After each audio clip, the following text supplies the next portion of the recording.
Estamos de volta, agora eu vou voltar a conversar com a repórter Ana Cristina Machado em relação ao Fabiano Kippermay, que é o autor do crime lá do oeste do estado. Ana vai contar pra gente sobre a investigação da polícia, que parece que já começou e ele já tem algumas informações a mais desse assassino, né, Ana?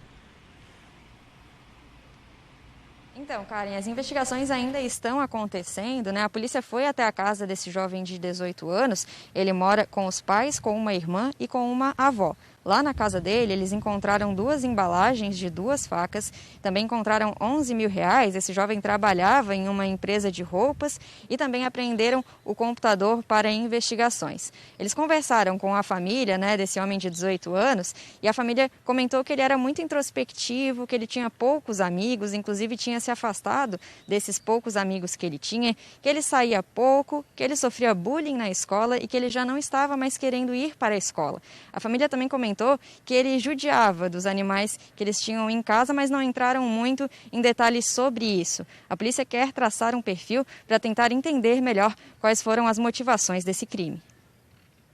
Ana, obrigada pelas informações. Eu vou aproveitar e levar isso para o meu bate-papo com a doutora Marina Sorrentino, que é psicóloga. Ontem ela já bateu um papo com a gente, agora assim, super fechou com o que tu falou ontem pra gente, né, Marina? Essas características, maltratar animais, a pessoa muito fechada, não tem muito meio social, não convive muito com amigos. Isso então é muito típico desse tipo de perfil de assassino. Boa tarde, bem-vinda mais uma vez.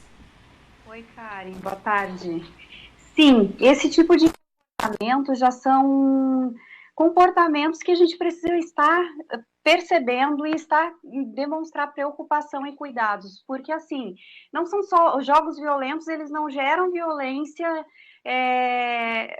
agressividade, violência, matar pessoas fora do virtual, mas se eu tenho já uma predisposição, se eu tenho já características ali dentro de mim de que eu maltrato, que eu gosto de questões sádicas, aí a questão do jogo ele vai estimular muito mais esse tipo de crime. E o que a gente pode ver é que foi premeditado. Ele comprou as facas, as espadas ninjas lá, ele já estava ameaçando de matar o gato ou o cachorro da irmã, ele já maltratava animais. Isso tudo são indícios de um transtorno antissocial, como eu estava falando ontem contigo, de uma psicopatologia conhecida como psicopata.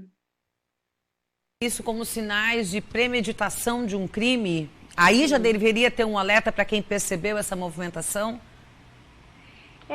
Deveria, só que nem todo mundo compreende isso, né? As pessoas às vezes não têm informações, a família dele não tem culpa, porque às vezes faltou informação, faltou ação também, sabe? Mas talvez isso também não evitaria essa tragédia, né? Porque exatamente, como você falou, a família não tem culpa de nada, tá, gente? A gente só está tentando entender melhor quais são os sinais para saber se existe alguma maneira de evitar que uma tragédia como essa aconteça. Mas é óbvio, é certo que a família não tem culpa nenhuma, é justamente por isso que a gente está aqui conversando, tentando entender um pouco melhor tudo isso. Como conscientizar a importância dos recursos emocionais para evitar e minimizar, né, essas tragédias e evitar que essas coisas aconteçam? De que forma a gente pode obter esses recursos emocionais?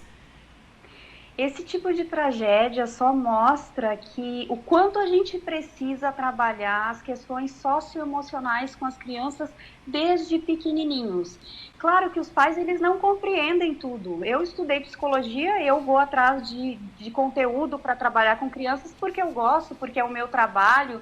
Nem todo pai e toda mãe tem essa disponibilidade e interesse e também essa vontade de buscar esses recursos. Mas, se a gente trabalhar, tem programas para trabalhar, Karen, na escola, as questões socioemocionais.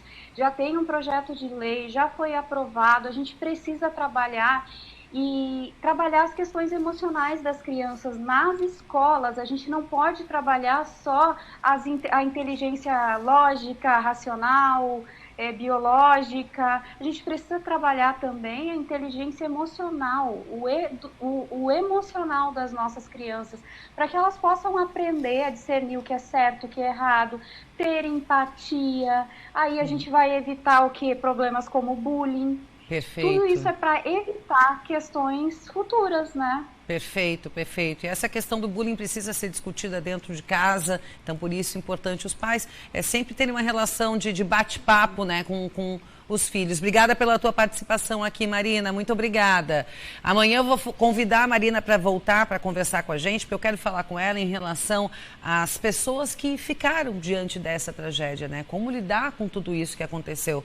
Por exemplo, as famílias que hoje tiveram que enterrar seus filhos, né, seus parentes. Eu vou conversar agora com o Anderson Rodrigo, que esteve no município de Saudade, lá no oeste do estado. Hoje aconteceu o velório, o sepultamento de todas as vítimas. O velório, inclusive, foi um velório coletivo, feito dentro de um ginásio, né? As famílias acabaram todas reunidas ali no mesmo espaço, justamente para poder velar os seus familiares. E logo na sequência foi feito o sepultamento de todas as vítimas da tragédia. Como a gente já mencionou, o autor do crime, que se machucou logo depois de tudo que aconteceu, segue internado no hospital, está num estado grave, mas num estado controlado. E a criança também, vítima desse ataque, que também foi internada lá no Hospital Regional do Oeste, em Chapecó, essa criança também permanece num estado, digamos que crítico, mas não está num estado muito grave, está estável, né? São as últimas informações que a gente tem no boletim médico. Agora eu vou conversar com o Anderson Rodrigo, que está lá no município de Saudade, ou está no oeste do estado. Deixa eu só confirmar que eu sei que você estava em Saudade a manhã inteira, né, Anderson? Agora você já está em Chapecó. Bem-vindo. Você acompanhou aí esse momento difícil de despedida das famílias, né? Olá, boa tarde a todos. Eu estive em Saudades hoje pela manhã, fui para o município de Saudades ainda na madrugada, para volta das 5 horas da manhã, e nós acabamos de retornar a Chapecó. Retornamos agora do município de Saudades. Acompanhamos tudo o que aconteceu por lá, nós acompanhamos o velório, nós acompanhamos o sepultamento, e o clima, o contexto no município de Saudades, ele é de luto, é de muita tristeza, e as pessoas no município de Saudades, elas ainda estão em choque, buscando entender de fato o porquê disso. Qual foi a motivação para essa barbárie que aconteceu naquele município. Anderson, obrigada pelas tuas informações. Eu sei que tu segue aí no teu trabalho, fazendo a cobertura disso tudo que está acontecendo aí pela região do oeste do estado. Obrigada, viu, Anderson?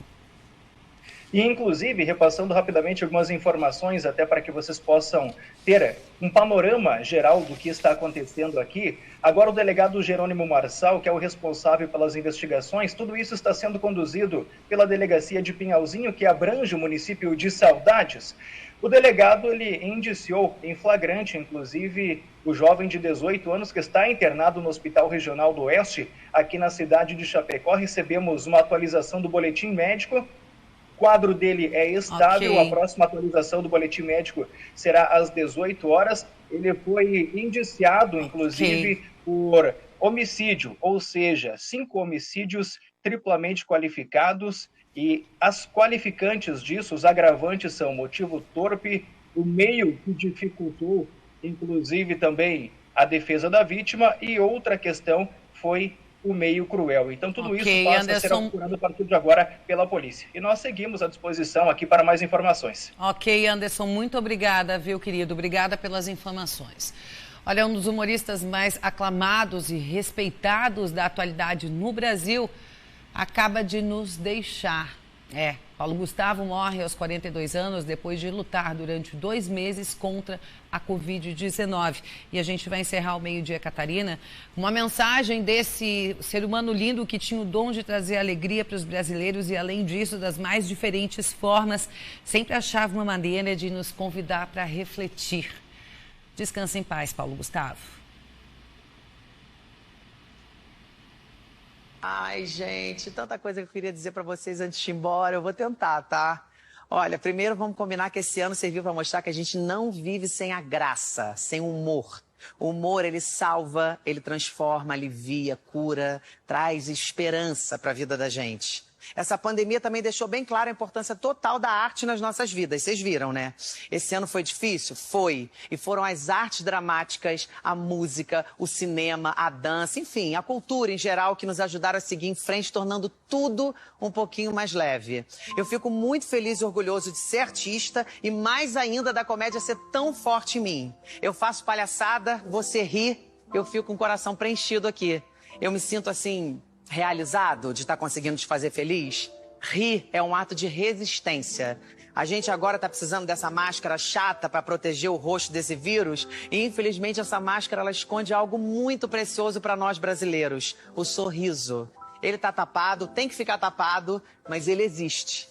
E ele não vai deixar de existir. A gente não vai deixar de sorrir, não vai deixar de ter esperança. Bom, um ano novo vem aí com novos desafios, mas com a promessa da gente poder sair na rua de novo. Eu tô louco para voltar ao teatro, voltar a viajar ao Brasil, encontrar vocês. Enquanto isso não rola, vamos todos nos cuidar da família, dos amigos, dos vizinhos, dos próximos, dos distantes, de todo mundo. Porque enquanto...